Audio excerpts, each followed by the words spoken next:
पापा के नहीं रहने के बाद मम्मी का ये था सिंगिंग में जाए। वो बहुत सारे गलत लाइन में आएंगे कि यार तुम क्या इतना मेहनत करोगी, क्या स्ट्रगल करोगी। मैं बोलता हूँ मैं आपको मतलब उस ऊंचाई तक ले जाऊँगी। मुंबई में तो चलता ही है, बट बिहार में मुंबई का चीज़ है ना, यहाँ पे आ गया बहुत ज़्यादा कि मैं एग्रीमेंट करवा रहा हूँ, मैं जब बोलूँ जहाँ बोलूँ जो बोलूँ, ड्रेसअप में भी आप कुछ नहीं बोल सकते। अच्छा तो ये चीज़ करना होगा, मैं आपको उस ऊंचाई तक पहुंचा दूँ। मेरे पास तो एक ही बात आता है, पेमेंट कितना मिलता है। मतलब जो निगेटिव पर्सन होते हैं वो ये भी बोलते होंगे अरे रात को आती है तो पैसा नहीं कमाएगी। मतलब सोचिए सोच कितना कहाँ वो ले जा रहा है। मतलब रात को आती तो पैसा जाता है, तो समझ रहे हैं ना वो मतलब वैसा सोच। तो इसलिए मैं लड़कियों को कह रही हूँ कि जो बोले, मतलब लोग कुछ भी बोले, आप करते रहो। वो एक टाइम में चुप हो जाए। हार नहीं मानना है बीच में। हार नहीं मानना है, बिल्कुल नहीं।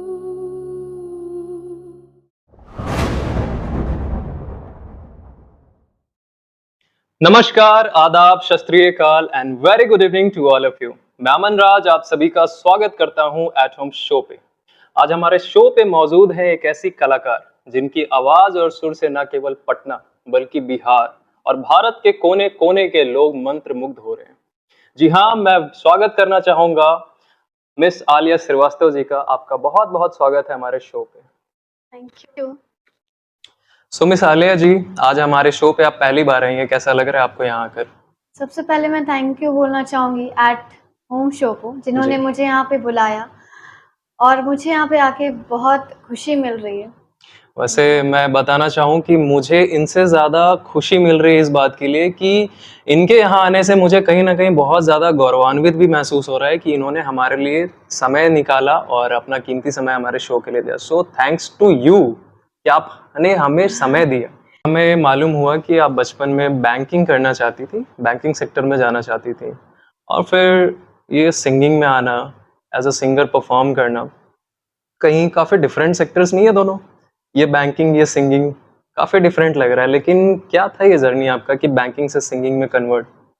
ये स्टार्टिंग में जब मेरे लाइफ में सिंगिंग नहीं था, जी। तब का मेरा वो था, मतलब सपना था, मतलब बैंकिंग का। तो जब सिंगिंग आया लाइफ में, तब से मैंने सिंगिंग को पकड़ कर ना आगे बढ़ा। वेल मेरा ये था कि पापा के नहीं रहने के बाद मम्मी का ये था कि सिंगिंग में जाए, ठीक है। फिर एक दिन ऐसा ही हुआ कि मम्मी मुझसे पूछी, वो भी गाती थी मतलब स्कूल टाइम में, तो उनको अच्छा। भी ये सपना था। इनफैक्ट भैया को भी एक बार उन्होंने म्यूज़िक क्लास में मतलब 7-8 साल में ले गई थी। बट भैया तो मतलब स्टडी में था तो उतना नहीं सीख पाया। तो मुझे वो ले गई और मुझे वो बोली कि तुमको सीखना है? तो मैंने बोला हाँ, मुझे सीखना है। मैंने मज़ाक में बोला था, बट लास्ट टाइम मम्मी मुझे बताए बिना बताए हुए हारमोनियम जितना इंस्ट्रूमेंट होता है नेक्स्ट एकदम तुरंत आ गया। रात में भैया निकला और मॉर्निंग में सारा इंस्ट्रूमेंट एकदम घर पे था। तो मतलब रातों मुझे रात क्या हुआ पता भी नहीं चला आपको? कुछ पता नहीं चला, मतलब शौक जी थी कि मैं तो मज़ाक की थी अच्छा। और ये मज़ाक ही मेरा लाइफ बनते जा रहा है और बन रहा है। तो थोड़ी शौक थी, बट अब उसको ही लेके कंटिन्यू चलना था। चलिए, ये तो एक चीज़ बहुत ही अच्छा पॉइंट मुझे मिला कि आपकी माँ का ये ख्वाहिश था और माँ आपकी बहुत सपोर्टिव भी हाँ, है ना? बहुत। ये बहुत ही अच्छी चीज़ है। वेल, मैं अपने दर्शकों को बताना चाहूँगा कि मिस आलिया श्रीवास्तव न केवल सिंगिंग करती हैं, ये बल्कि मॉडलिंग भी कर चुकी हैं। इन्होंने मिस कोहिनूर बिहार की टाइटल भी जीत रखी है। तो क्या था ये फिर? अभी तो मैंने जाना आपके बारे में कि आप बैंकिंग में जाना चाहती थी, ये आपका सपना था। फिर माँ के सपोर्ट और उनके चाहत की वजह से फिर आपने सिंगिंग में कदम रखा। फिर अब ये मॉडलिंग, तो ये सारी चीज़ें थोड़ा अलग-अलग नहीं लग रहा है? बहुत ज़्यादा अलग है। तो अब ये लेकिन मॉडलिंग कहाँ से हुआ फिर? मॉडलिंग भी सिंगिंग के ही थ्रू हुआ। अच्छा। मैं सिंगिंग ही को लेकर गई थी ऑडिशन देने अच्छा। और वहाँ मॉडलिंग का भी ऑडिशन चल रहा था, सेम जगह पे? सेम जगह पे। अच्छा, अच्छा। और भैया जो है मेरा बोला कि मॉडलिंग में भी तुम कर लो, मॉडलिंग में भी एक बार ऑडिशन दे लो। अच्छा। तो मुझे लगा कि मैं तो कोई भी एंगल से उस टाइम मुझे नहीं लगा था कि मैं सिलेक्ट होंगी, तो मैं सोची कि भैया का बात भी रख लेती हूँ और सिलेक्ट तो होंगी ही नहीं, क्योंकि वहाँ पे बहुत अच्छे मतलब सब लोग प्रॉपर ड्रेस मतलब जो होता है एक मॉडल, बहुत लोग मौजूद थी। और फिर मैंने ऑडिशन दिया और पता नहीं खुदा खास्ते सिलेक्शन हो गया उसमें। अच्छा। और फिर से मैं शॉक, मतलब मेरे लाइफ में हर चीज़ शॉकिंग ही होते रहता है। तो इससे अनएक्सपेक्टेडली आती गई सब अनएक्सपेक्टेड, चीज़ें, है ना? राइट।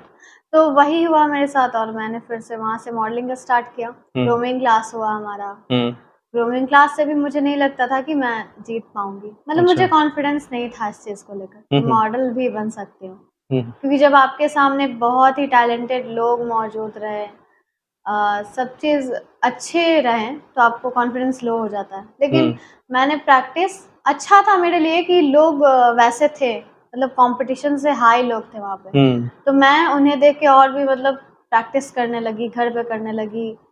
मतलब अच्छी संगति होती है तो होता है ना कि थोड़ा कंपटीशन हो जाता है, तो मैंने वहाँ से बहुत ग्रूमिंग क्लास में प्रैक्टिस किया, बहुत ज़्यादा, दिन रात। अच्छा।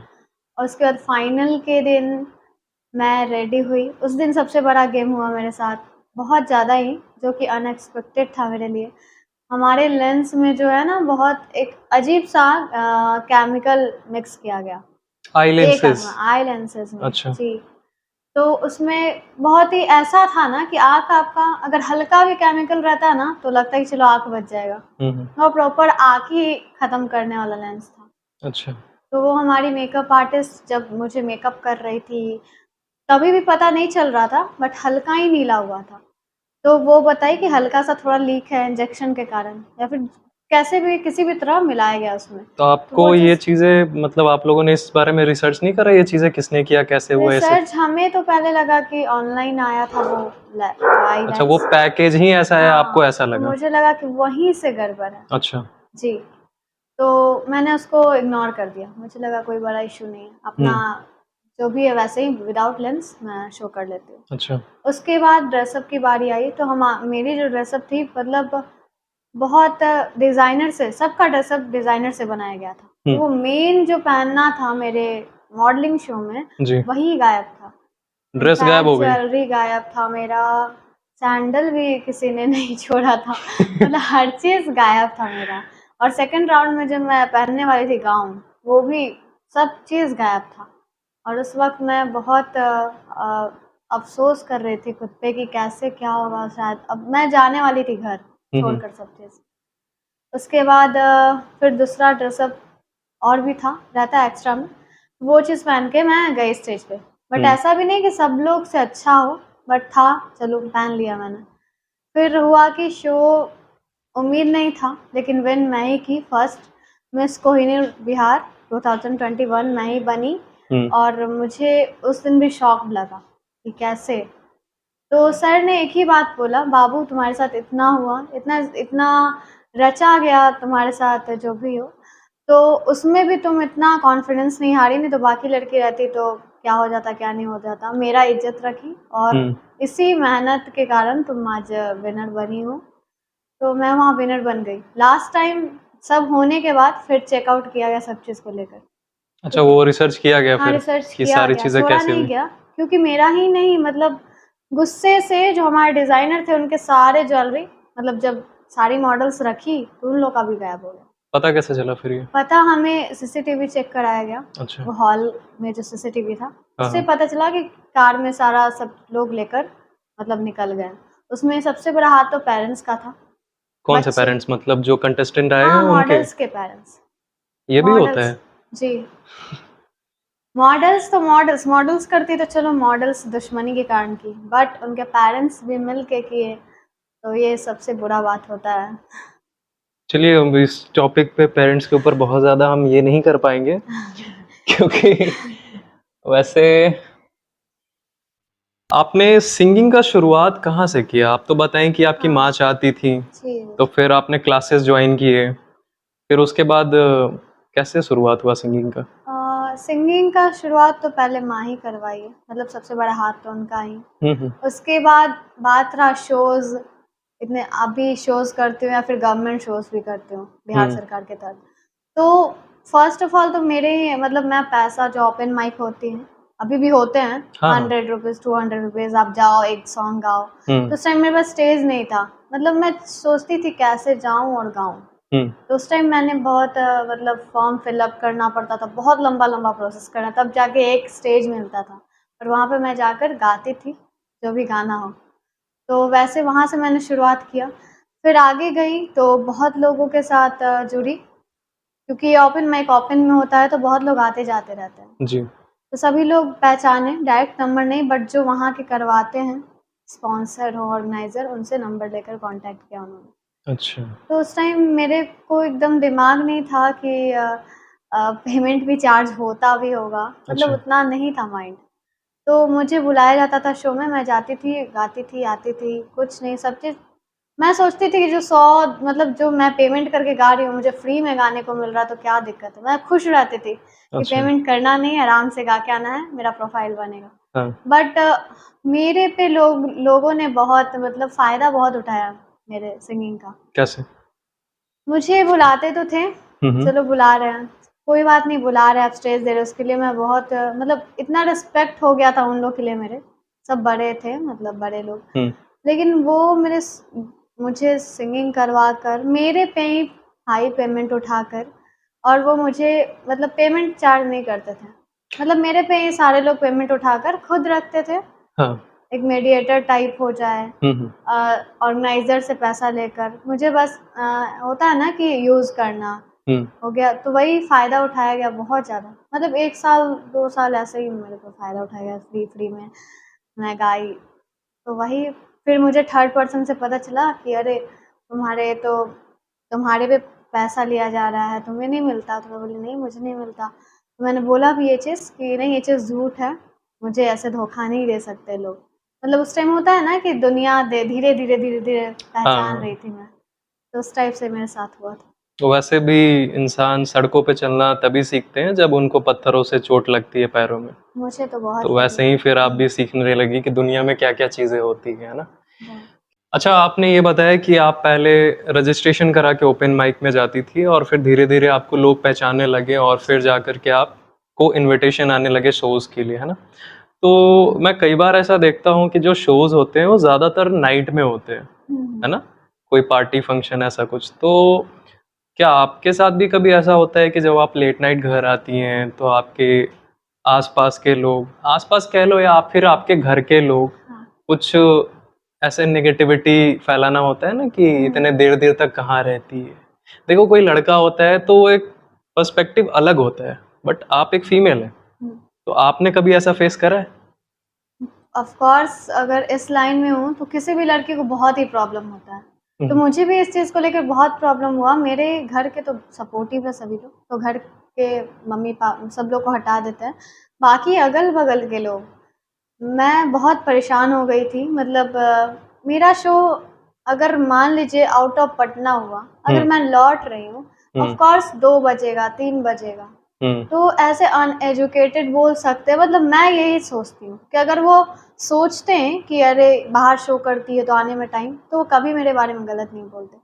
लेकिन मेरे बारे में बहुत लोग गलत भी बोलते हैं, सामने भले ही बहुत ही बेटा, बाबू, मतलब इतना प्यार से बोलेंगे कि लगेगा कि कितना ज़्यादा मान रहे हैं। और अच्छा। मैं उस चीज़ को स्टार्टिंग में सच समझ लेती थी, और जब सुनती थी थर्ड पर्सन से कि तुम्हारे बारे में ये वो बोल रहा था, तो मैं एकदम शॉक्ड रहती थी कि वही आंटी आके मेरे यहाँ बैठकर मेरा तारीफ़ कर कर, मेरे साथ नाश्ता पानी कर कर, इतने सारे ट्रॉफ़ी सब चीज़ देख कर खुश होती है, वही पीछे पीठ जाकर मेरा पीछे कुछ शिकायत और करती बातें है। करते तो हैं। बहुत दुःख होता है इस चीज़ को लेकर। तो लाज़मी भी है। तो वही चीज़ है कि मैं भी आती हूँ, नाइट नाइट रहे, इवनिंग रहे, मतलब जो टाइम रहे मैं आती हूँ, जो शो का टाइम है उसी में जाती हूँ। हुँ। तो बहुत प्रॉब्लम है, और अगल-बगल के लोग तो बोलते ही हैं। हुँ। हुँ। भले ही मेरे सामने ना बोले, मेरे सामने बहुत अच्छे बनते हैं। मुझे उम्मीद भी नहीं रहता है कि वो लोग मेरा शिकायत किए भी होंगे। और पहले तो था कि मैं जाती थी एकदम, मतलब मम्मी से बोलती थी, एकदम सामने जाके मैं बोल देती हूँ। कौन बोलता है, मेरा गुस्सा कंट्रोल नहीं होता है। अच्छा। कि मैं जब गलत नहीं हूँ तो मेरे बारे में कैरेक्टर पे उँगली उठाना, हुँ। या फिर लेट नाइट आती हो, जी। उस पे उँगली उठाना। तो क्या मतलब लेट नाइट आने का मतलब ये नहीं होता है कि कोई गलत ही काम कर रहा हो कोई हुँ। इंसान, हुँ। राइट? तो लोग यही सोचते हैं, मतलब सोचे। तो मम्मी मुझे सिखाई कि अगर किसी का मुँह बंद करवाना है, तो वो उसका एक ही हथियार होता है, वो टैलेंट होता है। टैलेंट होता है, सक्सेस होता है। आप टैलेंट सक्सेस करो, तो वो लोग जो बोल रहे हैं, या अभी मेरे पास बोलते भी हैं अभी, तो सक्सेस उस चीज़ को तोड़ सकता है, तो उनका बहुत मुँह ही बंद करवा सकता है। तो मम्मी का जो ये बात है, मैं लेकर 3 साल से चली। नहीं तो पहले तो मैं बोल देती थी और बोलने पे लड़ाई हो जाता था। हाँ। तो मम्मी बोली कि अगर बढ़ना है तो शांति से बढ़ो, और सक्सेस और टैलेंट से सबका मुंह बंद करवाओ, बस यही करो लाइफ में। तब से मैं वही रूल को फॉलो कर रही हूँ, शांत हूँ। बस वेट है कि जब अच्छे से सक्सेस हो जाए, फेमस हो जाए और भी ज़्यादा, तो फिर सब लोग खुद ही चुप हो लोग जाएंगे। खुद ब खुद चुप हो ऑफ जाएंगे। कोर्स आज बहुत सारे सिंगर्स हैं जो कि इतने बड़े पोस्ट पे हैं, हम्म, कोई बोल कर ही क्या कर लेगा उन लोग को। बिल्कुल सही बात है। अरिजीत सिंह को कोई बोल कर ही क्या कर लेगा, बोलेगा शांत होगा, उनके तक बात नहीं पहुंचेगी। अच्छा, आपके फेवरेट ऐसे सिंगर कौन है? मेरी फेवरेट सिंगर लता मंगेशकर जी हैं। फीमेल हाँ। और मेल? मेल में अभी न्यू में अरिजीत सिंह है। मतलब चेंज होते रहते हैं सीजन की तरह? नहीं नहीं नहीं, वो तो स्टार्टिंग से है तो आपने अरिजीत बताया सिंह। कि अभी न्यू में अरिजीत सिंह है। न्यू वर्जन में, ओल्ड अच्छा, वर्जन में किशोर दा किशोर कुमार। जी। अच्छा, और लता मंगेशकर स्टार्टिंग ही से फेवरेट, उन्हीं के गाने ज़्यादा मैं गाती हूँ। बहुत अच्छी बात है फिर।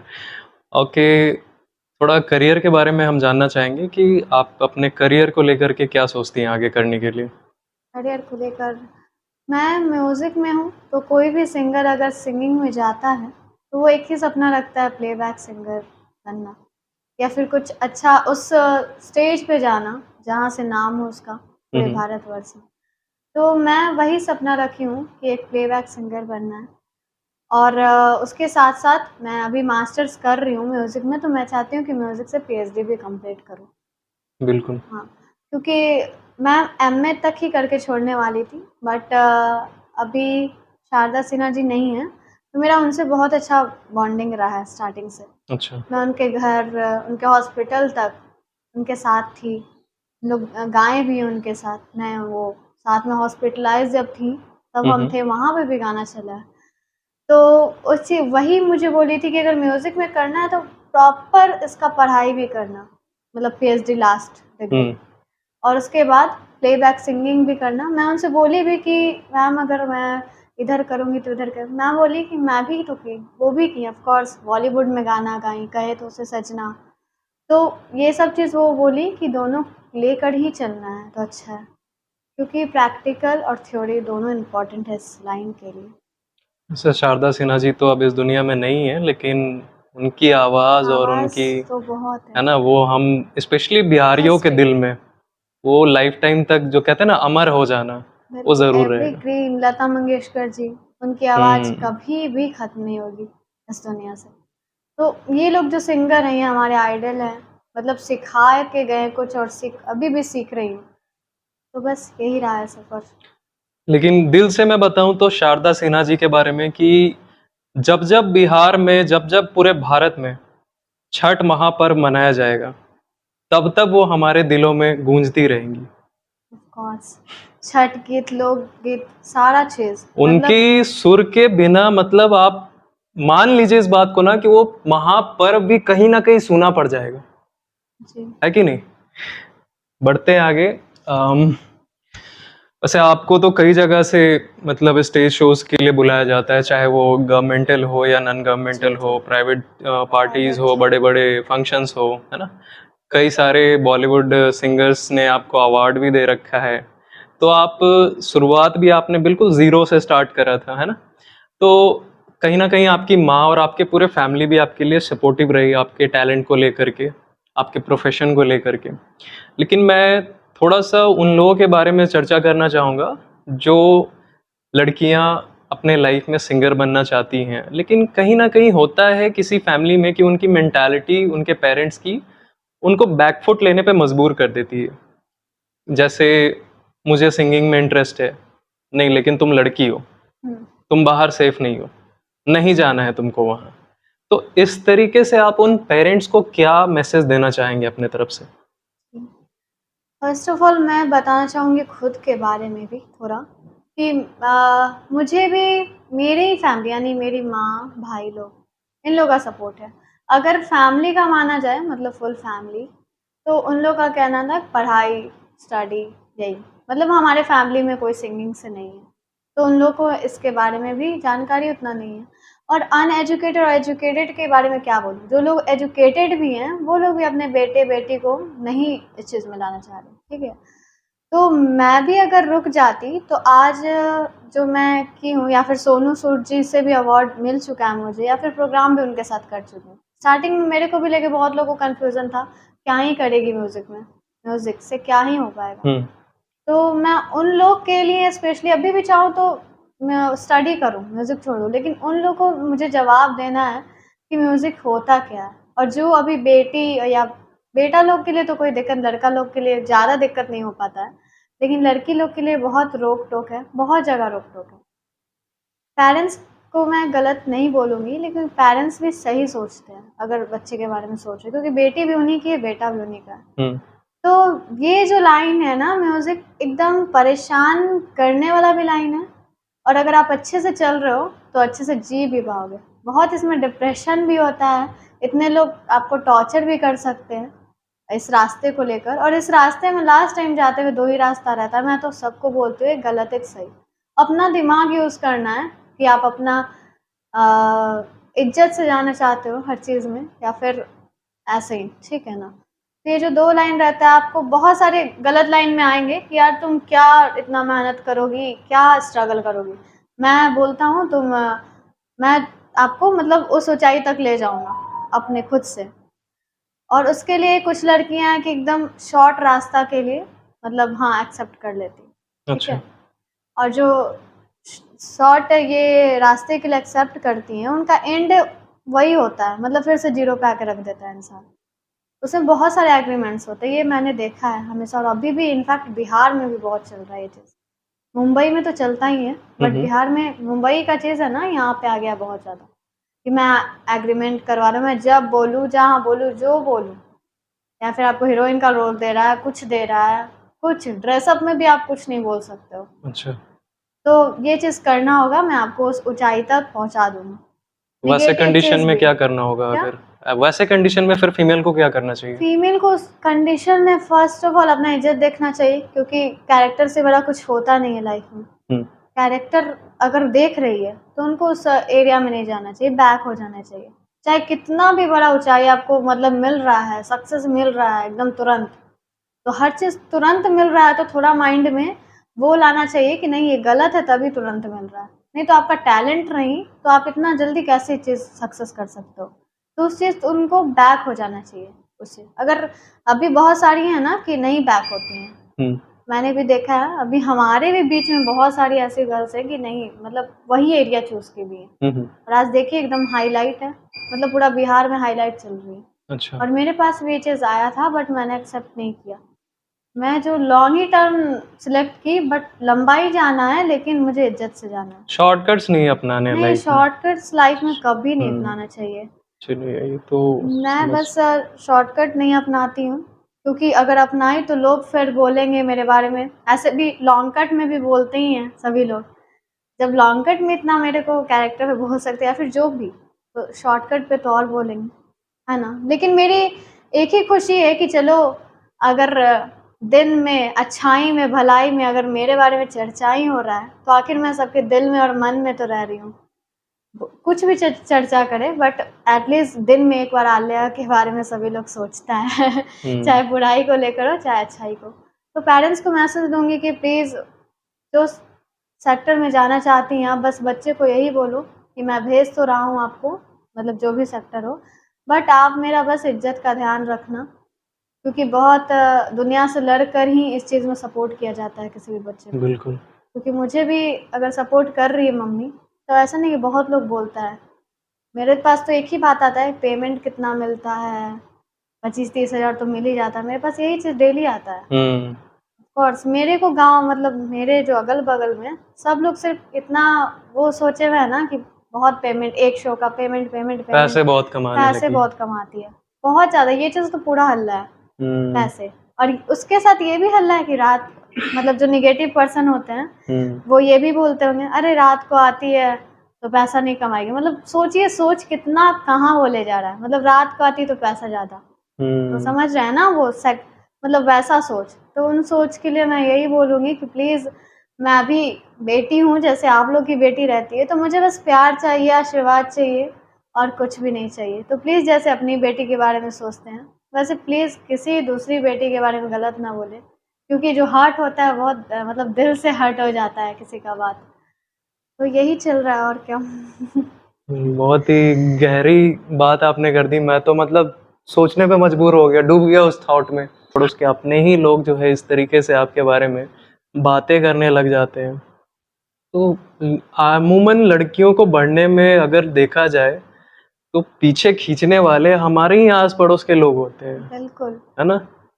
वो लोग जैसे और और अगर आप इस चीज से लड़ते हुए आगे बढ़ रही हैं तो मतलब it's a very big deal. बढ़ते हैं आगे।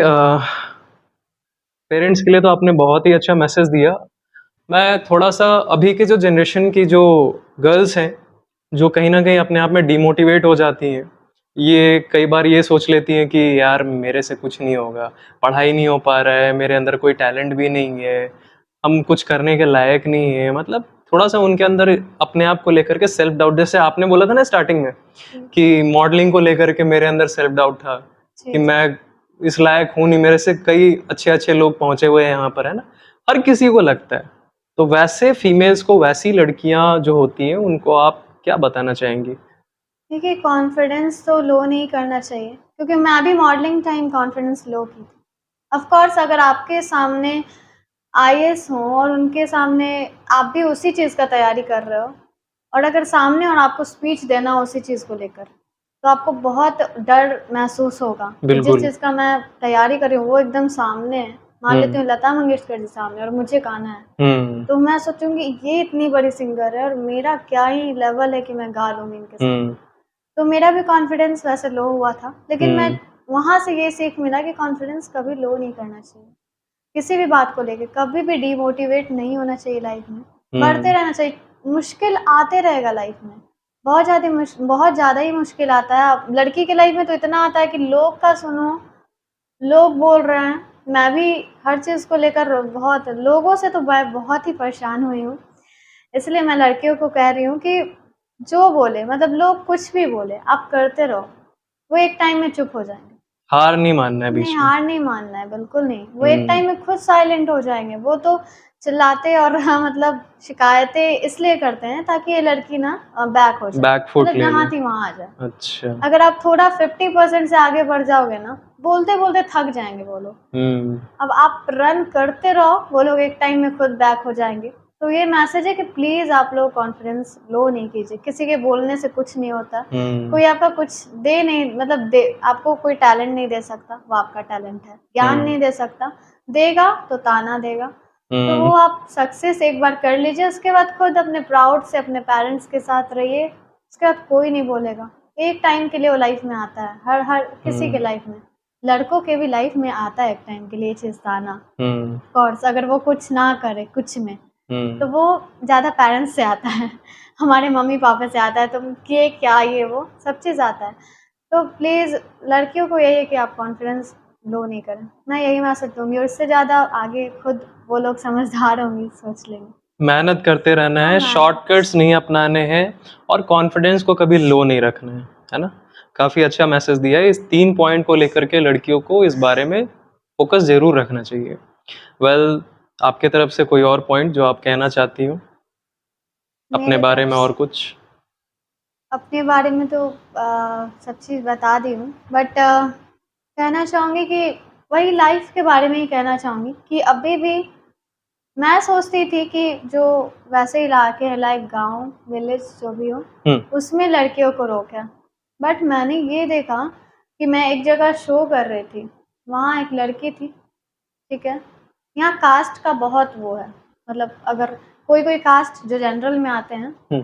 तो वो लोग ये सोचते हैं कि जनरल कास्ट है, गाना-वाना मैं कैसे जा सकती हूँ। तो मैं एक जगह शो के दौरान एक लड़की आई, ठीक है, ब्राह्मण थी, वो गाना चाहती थी, इतना अच्छा गाती थी, हुँ। गाना चाहती थी। स्टेज पे आई, मेरे साथ गाने लगी और उसके पेरेंट्स इतना डाँट कर ले गए, शायद पिटाई भी थी, आई डोंट नो, अच्छा। बट उनको लगा स्टेज पे क्यों चढ़ गई।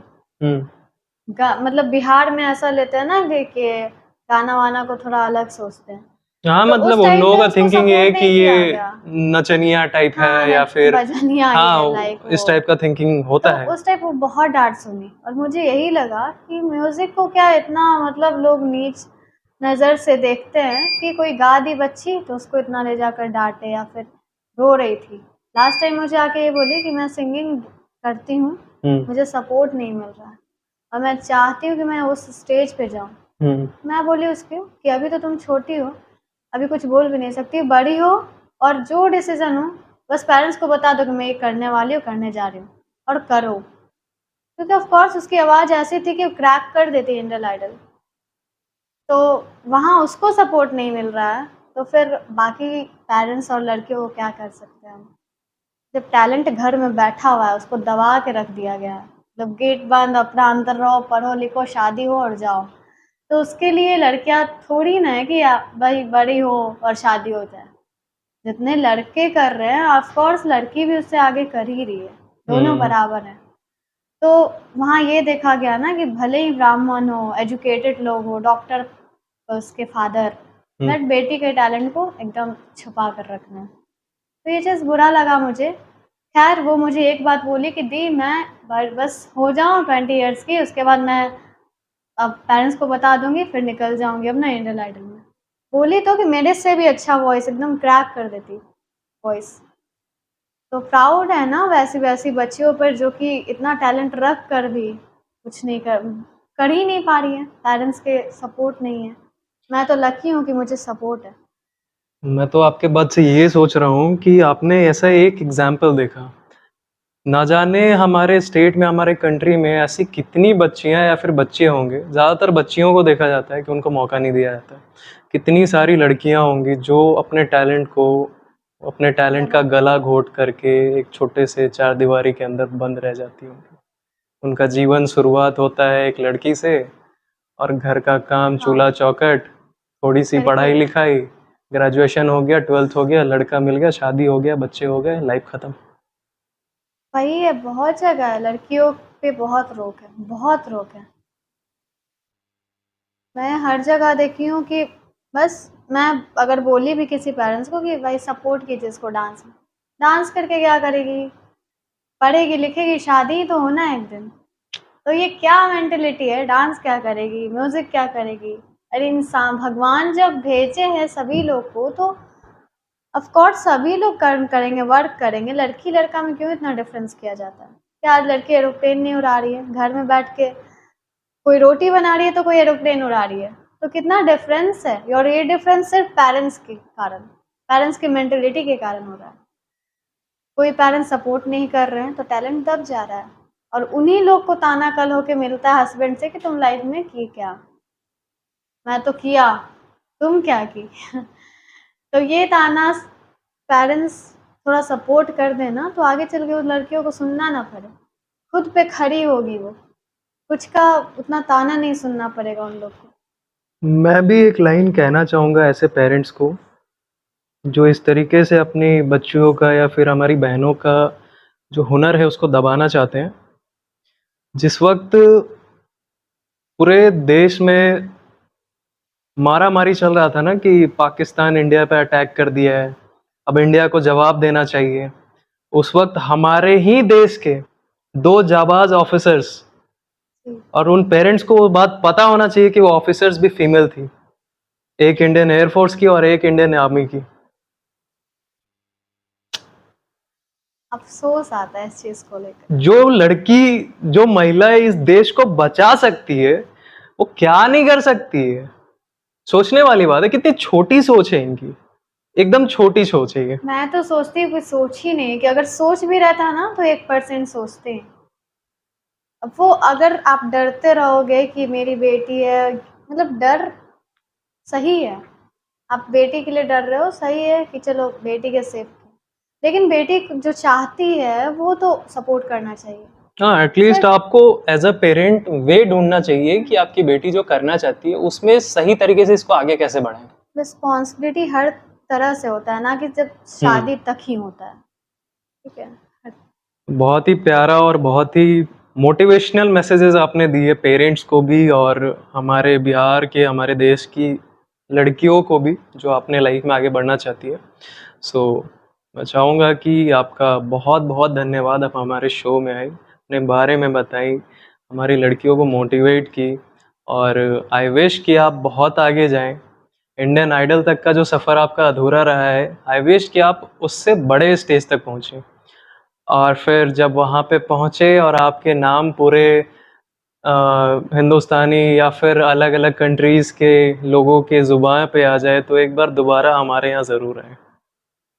मैं सबसे ज़्यादा थैंक यू आपको और एट होम शो को देना चाहूँगी, क्योंकि ये मैं तो यहाँ बोली, लेकिन अगर माध्यम है, ज़रिया है, तो ये पेज है, ये शो है। तो मैं सबसे ज़्यादा थैंक यू बोलना चाहूँगी सर आपको, थैंक यू जी सो को, मच, हमारा काम और है ये। इस शो को बोलना चाहूँगी, क्योंकि मैंने जो बोला वो यहाँ बोला, और ये माध्यम लोगों तक ले जाने का काम इस शो का है। तो मेरे तरफ से बहुत-बहुत धन्यवाद आप सभी को, और बस thank you very much. So thank you so much miss Aliya ji, आप हमारे शो पे आए और हमारे पेरेंट्स को, हमारे जो लड़कियां मेहनत करना चाहती है अपने-अपने क्षेत्र में, उनको काफ़ी अच्छा मोटिवेट किया। एंड हमें एक बात आपके बारे में मालूम हुआ है, ऐसे तो आप बड़े-बड़े शोज़ में ऐसे भी जाते रहती है, आपको इन्विटेशंस आते हैं। लेकिन मैं दर्शकों को भी बताना चाहूँगा कि हमारा जो अयोध्या का राम मंदिर है, वहाँ के प्रांगण में एक बड़े पैमाने पे महोत्सव होने वाला है, जो कि वहाँ पे हमारी आलिया जी को as a professional singer invitation आई है 29 अक्टूबर को। So many congratulations to you. आप ऐसे ही सक्सेस की ओर बढ़ते रहें और हमारे बिहार का नाम आगे लेकर के जरूर जाएं। Thank you okay so much. So ऐसे ही रियल लाइफ बेस्ड स्टोरीज के लिए हमारे शो के साथ बने रहें। और अगर आप चैनल पर नए हैं तो हमारे चैनल को सब्सक्राइब करें, पसंद आए वीडियो तो वीडियो को अपने फैमिली और फ्रेंड्स के साथ ज़्यादा से ज़्यादा शेयर करें। Thank you so much. जय हिंद।